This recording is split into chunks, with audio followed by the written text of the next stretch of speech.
పార్లమెంట్ల గరం గరం చర్చలు, విలీనం రాజకీయాలు, బ్రేక్ తీసుకున్న ఆనలు. హెడ్లైన్స్ తర్వాత ఈ వార్తలు. స్టేట్ కేబినెట్ సమావేశం, చర్చలు చేసిండ్రట మొత్తం.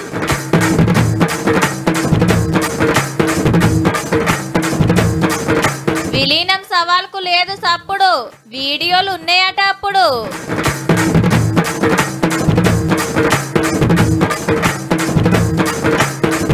ముగ్గురు టెర్రరిస్టులు కథం, ఆపరేషన్ సింధూర్ పై చర్చ గరం.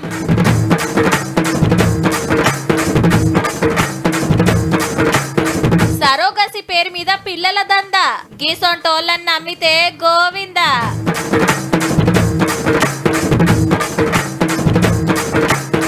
ఆనలకు పడ్డది ఆరం బ్రేక్, రైతులకు పట్టుకుంది పర్షాన్.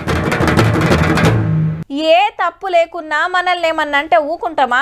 వెనకకు మరి 4 జోపిడ్చి పెడతాం అంతే కదా. మరి ఉత్తగనే బట్టగాల్చి మీదేస్తామంటే ఎట్లా? నలుగుట్ల నాదాన్ చేయబోతే ఆ మాత్రం మర్చుకోకుంటే ఎట్లా? రాజకీయంలో సుతా గంతే. ఉన్నే లేని ఎచ్చి పచ్చి మీదేయబోతే ఇలేకర్ల మీటింగ్ పెట్టి ఆర్పారేసుకుంటారు. లేకుంటే అదే నిజమని నమ్మే డేంజర్ ఉంటుంది కదా. మరి గీసారేంది అంటే చర్చలకు సవాల్ చేసే రామన్న రమేష్ అన్న సవాల్ మీద సైలెంట్ అయ్యండు. పోనీ అన్నదేమన్నా చిన్న ముచ్చట్నా అంటే బీజేపీలో బీఆర్ఎస్ ను కలిపేసే కార్యము. కవిత ఢిల్లీలో జైల్లో ఉన్నప్పుడు నువ్వు ఢిల్లీకి వచ్చి నా దగ్గర టైం తీసుకొని మా ఇంటికి వచ్చిన మాట వాస్తవం కాదా? ఇంట్లో సీసీ కెమెరాలు ఉన్నాయి, నేను తీసి మీడియాకి ఇస్తా. మేము చేసిన అవినీతి అన్ని కూడా ఈడీ సిబిఐ లేకుంటే కవితను బయటికి వదిలేదానికి ఏర్పాటు చేయండి. మేము టీఆర్ఎస్ పార్టీ దేనికైనా సిద్ధం. మేము బీజేపీలో మెర్జ్ చేయాలన్నా కానీ, బీజేపీతో అలయన్స్ పెట్టుకోవాలన్నా కానీ. మా చెల్లెని జైళ్ళకే లిడిపిస్తే, మా మీద కేసులు మాఫీ చేస్తే బీజేపీ పార్టీలో విలీనం చేస్తానికి రెడీ అని రమేష్ అన్న ఇంటికి పోయిండట రామన్న. పార్టీ అధ్యక్షుల వారి పర్మిషన్ లేకుండా ఇంత పెద్ద రాయబారం నడవదు కదా. ఆంధ్ర బీజేపీ ఎంపీ గంత పెద్ద మాటని 3 రోజులైనా బీఆర్ఎస్ వర్కింగ్ ప్రెసిడెంట్ గారిది సపోర్ట్ లేదు. చెల్లెని గాయనింటికి ఎందుకు పోతా, మాకేమక్కరా, ఉత్త పుణ్యానికి బదనాం చేస్తుండని ఖండించాలి. అవసరమైతే చర్చకు తయారని ముంగటికి రావాలి. సాలదనుకుంటే బట్టగాల్చి మీదేస్తుండని కేసు పెట్టాలి. మరి ఎందుకో ఏమో గప్చుప్ అయ్యిండు. మరి సీఎం రమేష్ గారు మాట్లాడిన దానికి ఇలా కేసీఆర్ కొడుకు సమాధానం చెప్పాలి. చలో చర్చకు సిద్ధమా? చర్చ వేదిక నేను ఏర్పాటు చేస్తాను. మీరు కరీంనగర్, హైదరాబాద్ చలో డే టు టైం కేసీఆర్ కొడుకు డిసైడ్ చేయమను. సీఎం రమేష్ గారిని రమ్మంట, నువ్వు వస్తావా? అయితే రమేష్ సార్ కాడ వీడియోలు ఉన్నాయట. దినం రామన్న కలిసినాయి. మొన్న కవితక్క కూడా మా పార్టీని కలిపేసే కుట్ర జరిగిందా అని. కానీ కేటీఆర్ సార్ అప్పుడు ఖండించలేదు, ఇప్పుడు ఖండిస్తలేడు. ఆడ కూర్చొని ఆ రికార్డు కూడా రేపో మాపో బయట పెడతా అంటాడు కదా, వీడియో రికార్డు, సీసీ ఫుటేజెస్. దాని గురించి మాత్రం మాట్లాడతలేడు. ఆ సబ్జెక్టే తీస్తలేడు. ఇక్కడ ఇది మాట్లాడాడు కదా, ఆ సబ్జెక్ట్ తీయడు. కర్మ పార్టీల లీడర్లు తలా ఓ మాట అంటుండే వరకు ఎంపీ రమేష్ బీజేపీ అనే మాట లేకుండా గిట్లా అన్నాడు. ఎవడెవడో మాట్లాడతాడు. బీఆర్ఎస్ పోయి బీజేపీలో కలుస్తుందట అని ఒకడు అంటాడు, ఇంకోటి ఇంకేదో అంటాడు. ఎక్కడ పోదు బీఆర్ఎస్ కేసీఆర్ ఇంకొక 50-100 ఏళ్ళు మీకు సేవ చేసుకుంటూ మీతోనే ఉంటది. అయితే ఈ నడుమ రాత్రిపూట ఆంధ్ర మంత్రి లోకేష్ అన్న కూడా కలిసిండనే ముచ్చట వస్తే లేలే కలవలేదు, గల్ల కలిస్తే తప్పేంది అన్నాడు. గదే మాట రమేష్ అన్న గురించి ఎందుకంటలేడు. హట్రోకు సాక్ష్యాలు గట్టిగున్నాయో ఏమో మరి.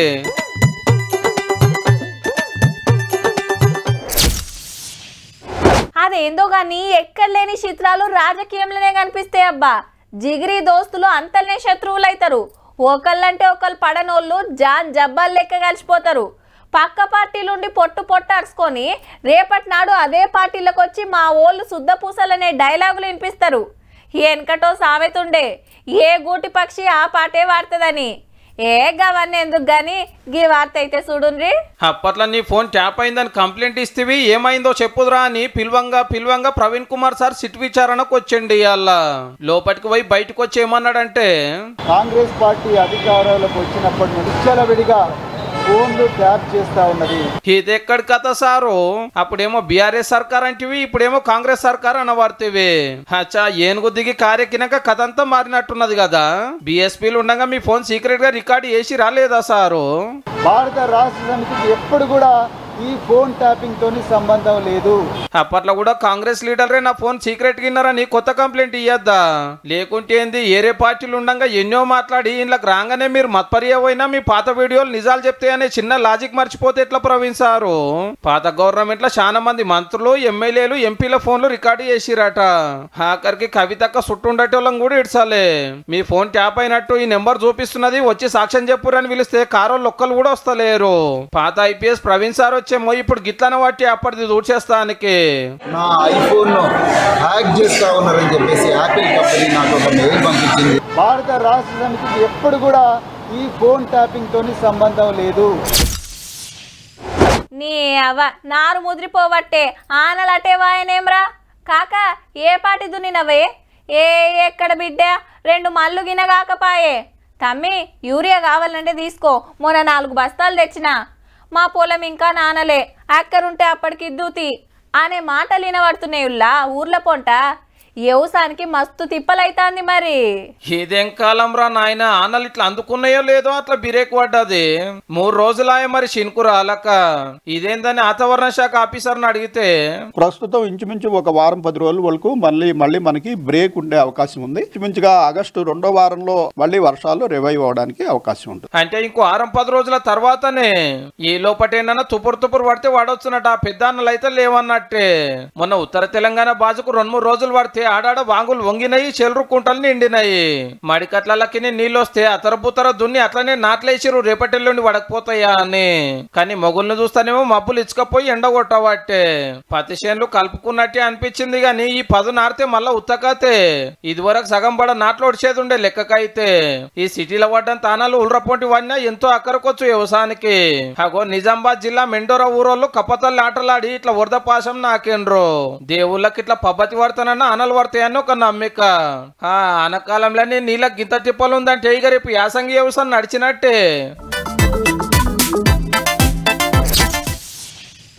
ఇట్లా చాలవుడు అట్లా వాయిదా పడుడు, మళ్ళా చాలు మళ్ళా వాయిదా. 6 రోజులు గిట్లనే నడిచిందబ్బా పార్లమెంట్లా. ఓ 2 ముచ్చట్లు మాట్లాడింది లేదు, అక్కడికొచ్చే చర్చలు చేసింది లేదు. కానీ అలా 16 గంటలు పార్లమెంట్ నడపాలని ఫిక్స్ చేసింది. అదిగిన రాత్రి 12 గంటల దాకా. గంత ముఖ్యమైన చర్చ మరి. పార్లమెంట్ వార్తలకు పోయే ముంగట గిది చూడాలే. పహల్గాం పగ కొంత తీరినట్టే. మన టూరిస్టులను కాల్చి చంపిన 3 టెర్రరిస్టులను ఎన్కౌంటర్ లేచి పడేసిర్రు ఇయాల. అందులో సులేమాన్ షా గాడు ఒకడు. అటాక్ స్కెచ్ చేసిన బద్మాష్ గాడు ఈడేనట మరి. 3 నెలలే తప్పించుకొని తిరగబట్టి దీనికి ఆపరేషన్ మహాదేవ్ అని పేరు పెట్టిర్రు. గా దినం పట్టపగటీలు కాలిస్తే 26 మంది పానాలు వాయే. ఎంబటే మనోళ్ళు ఆపరేషన్ సింధూర్ చాలు చేసి పాకిస్తాన్ లో ఉన్న టెర్రరిస్ట్ అడ్డాలను పేల్చి పడేసి ఉగ్రవాదులను వేసేస్తే అటుకెళ్లి డ్రోన్లు క్షిపణులు వస్తే మనోళ్ళు రప్ప పడగొట్టిర్రు. ఇండియా పాకిస్తాన్ యుద్ధం ముదురుతుందనే మోపుకే నడుమిట్లకు అమెరికా అధ్యక్షుడు ట్రంప్ సార్ వచ్చి చర్చలు చేసి ఆపిచ్చిండు. గా పహల్గాం అటాక్ మీద చర్చ చేయాలనే 6 కాంచి పార్లమెంట్ లో లొల్లి నడుస్తుంటే ఇయాల ఒప్పుకున్నారు సెంటరోళ్ళు. ఉగ్రవాదులకు మన తడాకా చూపించినాం, 100 మందిని చంపేసినాం, మనకేం నష్టం కాలే, ఆపరేషన్ సింధూర్ ఆపాలని ఎవరు ప్రెజర్ చేయలే, పాకిస్తానే దిగచ్చిందన్నాడు రక్షణ శాఖ మంత్రి రాజ్నాథ్ సింగ్ సారు. अध्यक्ष महोदय, हमारे देश की सेना शेर है, तो पाकिस्तान ने हार मान ली है. अध्यक्ष महोदय, यह पेशकश इस कैबिनेट के साथ स्वीकार की गई थी. रुकिए बता दूंगा. ప్రతిపక్షాలు చూద్దాం మన జవాన్లను తారీఫ్ చేసి నడుమిట్ల ట్రంప్ పెత్తనమైంది ఆయన చెప్తే మనం యుద్ధం అప్పుడేందని గట్టిగానే మాట్లాడినాయి. ఆపరేషన్ సింధూర్ ను రాజకీయాలకు వాడుకునుడేందని గరం అయినరు. कैसे 5 दहशतगर्द वहां पर जाकर 26 लोगों की गोलियों से छलनी करते हैं, ये सूचना रक्षा मंत्री ने नहीं दी. The moment you stand in front of the American president, your height is reduced to 5 feet and your chest is reduced to 36 inch from 56 inch. Why are you so much afraid to the American president? వెనకట పిల్లలు కానోళ్ళు ఎవరో ఒక్కళ్ళుంటే మా ఎక్కువ. కానీ ఇప్పుడు ఏ ఊర్లో చూసినా ఉంటాను రబ్బా. తినే తిండి కావచ్చు, తాగే నీళ్లు కావచ్చు, పెయ్యాలని పని కావచ్చు, ఊకూకేనే బీపీ పెంచుకునుడు కావచ్చు, అక్కర్లేని టెన్షన్లు మీదేసుకునుడు కావచ్చు. గవన్నీ సుత సంతానం మీద ఎఫెక్ట్ చూపిస్తాయట. ఇక కొందరికి పానం బాగలేక ఆ డాక్టరు ఈ డాక్టరు ఆ మందు ఈ మందని తిరిగి ఆఖరికి IVF సెంటర్ల కాడికి పోతే కొన్నిటికాడ గీ బాగోతాం. నమ్రత మేడం, మీకు ఇది న్యాయమేనా? నమ్ముకొని వచ్చిన వాళ్ళని గింతాగం చేస్తారా? చెప్పేది సరోగసి, చేసేది పిల్లలు నమ్మే దందానా? డాక్టర్లు చేయాల్సిన పనేనా ఇది? లేకుంటేంది? సికింద్రాబాద్ లా సృష్టి IVF సెంటర్ తెరిచి పిల్లలు కానోళ్ళ కాడ లక్షలకు లక్షలు గుంజుతాంది. పిల్లలు లేని ఓ రాజస్థాన్ జంట కాడ 40 లక్షలు తీసుకుందట సరోగసి కోసం. మీ బిడ్డను ఇంకోల కడుపులో పెంచినామని కాన్పైనాక చేతిలో పెట్టిండ్రట. పెరుగుతాంటే అయ్య పోలికలు లేవట, అమ్మ పోలికలు లేవట. అరే ఇదేందని DNA టెస్ట్ చేస్తే వీళ్ళకి సంబంధం లేని రక్తం అందేలింది. Pregnant women across the city వాళ్ళు ఓవర్ చైల్డ్ని డెలివర్ చేసి they want to sell off the child. Monetary reasons ఉండొచ్చు, లేదంటే ఇంకేనా విషయ రీజన్స్ ఉండొచ్చు. ఒకల కాడ 90,000 కొనుక్కొచ్చి వీళ్ళ గొప్ప చెప్పిండ్రన్నట్టు ఆడగొని ఈడమ్మినందుకు 40 లక్షలు. ఎంబటే పోలీసులకు కంప్లైంట్ ఇస్తే 8 మంది అరెస్ట్ అయినరు. భార్య భర్తల శాంపిల్స్ తీసుకుంటారు గాని ఏ ట్రీట్మెంట్ చేయకుండా ఏరే కాడికెళ్ళి పిల్లల్ని కొనుక్కొచ్చి మీ నెత్తురే అని ఇస్తుర్రన్నట్టు. నిజమే అనుకొని ఎందరు మోసమైనరో ఏమో పాపం. ఈ మేడం మీద ఈసొంటి కేసులు బొచ్చడున్నాయట ముందే. ఓ పారి సెంటర్ కు తాళం పెడితే కొత్త పేరుతోటి చాలు చేసిందట. బిజినెస్ మస్తుండే వరకు విజయవాడ, వైజాగ్, కలకత్తా, ఒరిస్సాల సుత దుక్నాలు తెరిచి గుంజుడే గుంజుడు. మళ్ళా లైసెన్స్ లేదు, రూల్స్ లేవు. డైరెక్ట్ మీ ఓన్ డెసిషన్స్ తీసుకొని ఎవరో ఒక బ్రోకర్ని పట్టుకొని ఆ సెంటర్ ఈ సెంటర్కి వెళ్లకుండా మీ గైనకాలజిస్ట్ ఒపీనియన్ తీసుకోండి. తను వర్కప్ చేస్తారు. మీ వర్కప్ అంతా కరెక్ట్గా చేసి కరెక్ట్ గైడెన్స్ ఇస్తారు. తెలంగాణలో IVF సెంటర్లు 270 ఉంటే అందులో సగం హైదరాబాద్లోనే. పిల్లలు అయ్యేటట్టు వేస్తామని 15 లక్షలు 20 లక్షలు తీసుకుంటారు. సంతానం కంటే ఎక్కువనా అని అనుకునేటోళ్ళు ఎంత అంటే అంత కడుతుంటే ఇదో పెద్ద దందైంది కొందరికి. అయినా గిసొంటి కథలు నడుస్తుంటే ఆఫీసర్లు ఏం చేస్తున్నట్టు? ఏ సెంటర్ కథ ఏందో చెక్కింగ్ చేయాలి కదా. ఒక లాగాలు కంప్లైంట్ చేయకుంటే ఇంకెందరిని ఆగం చేద్దురో మరి.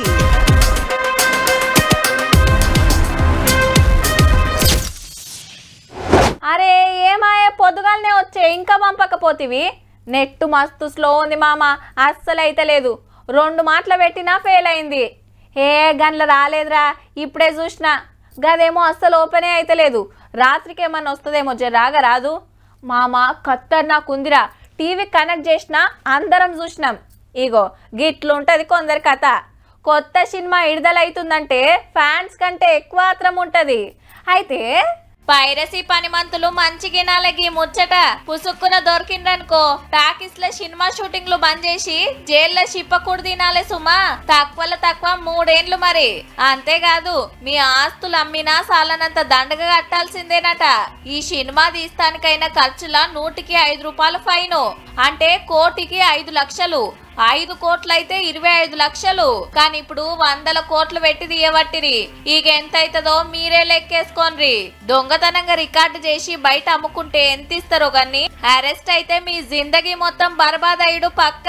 పైరసీకి వెళ్లి సినిమాలను కాపాడటానికి పాత చట్టాన్ని మార్చి గొట్టు శిక్షలు తెచ్చిండ్రు సెంటరోళ్ళు. మున్పు 3 నెలల జైలు శిక్ష, 3 లక్షల జుర్మానే ఉండే మరి. కాదా మరి? సినిమా అనేదే బిజినెస్ ఆయే. లక్ష పెట్టి 5 లక్షలు కమాయించాలని చూస్తారు. అసొంటిది మార్నింగ్ షోకు టాకీస్ లకు వచ్చిందో లేదో ఫస్ట్ షో టైం వరకు పైరసీ రాబట్టే. టాకీస్ లకు ఓవుడు, ఫోన్లలో వీడియో తీసుడు, వెబ్సైట్ల కమ్ముడు. రిలీజ్ నాడే మంచి ప్రింట్ ఇంటర్నెట్ లో పెట్టే వరకు పబ్లిక్ పుక్కట్ల చూడమరిగిండ్రబ్బా.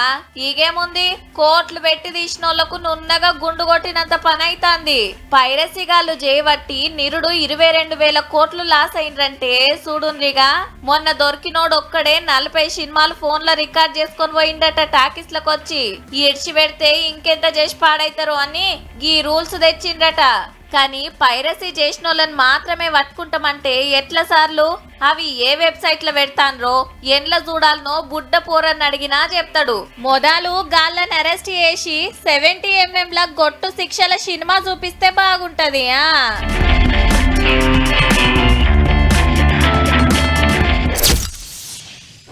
తండ్రి కోపంలో ఒక్క మాట అన్నా పిల్లలను దెబ్బ కొట్టినా ఊకోదు తల్లి, ఎమ్మటే అడ్డం పడుతుంది.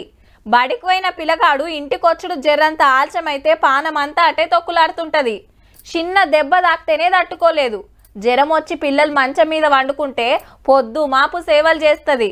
జర్రంత హుషారైతే గాని అప్పుడు అమ్మ పానం నిమ్మలబడదు. పేగుదెంచి గంటది కాబట్టే పిల్లల మీద గంత పాయిరం. కానీ గీడ చూడుండ్రి ఏమైందో. బుడ్డోని ఈడ గుసబెట్టి అటు దిక్కుపోయింది మమ్మీ. బిస్కోట్ల కోసమో నీళ్ల కోసమో అనుకున్నట్టుండు, కానీ వెనకకు తిరిగి చూస్తే అమ్మకు పడలే. పాపం ఏడ్చుకుంటా బస్ స్టాండ్ అంతా తిరుగుతాంటే అర్రే పిల్లగాడు ఒక్కడే ఉన్నాడని గీ అన్న చూసి అటు ఇటు దేవులాడిండు.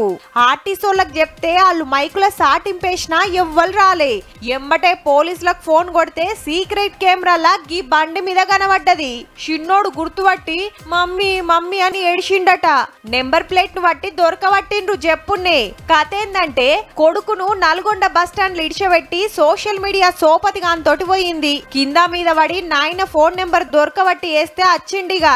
ఉండేది హైదరాబాద్ లా, కానీ ఇన్స్టాగ్రామ్ లా దోస్తులై లవ్వుల పడ్డారట. వాణ్ణి కలుస్తానికి సిటీకెళ్లి నల్గొండకు పోయి కొడుకును బస్ స్టాండ్ లిడ్సబెట్టి బండెక్కిందన్నట్టు. మా తల్లే ఎంత సక్కడదానివమ్మా. దిక్కుమాలిన సోషల్ మీడియాల ముక్కు ముఖం తెలవనోళ్ళ మాయల పడి ఇల్లు సంసారాలు ఆగం చేసుకోకుర్రి జరా.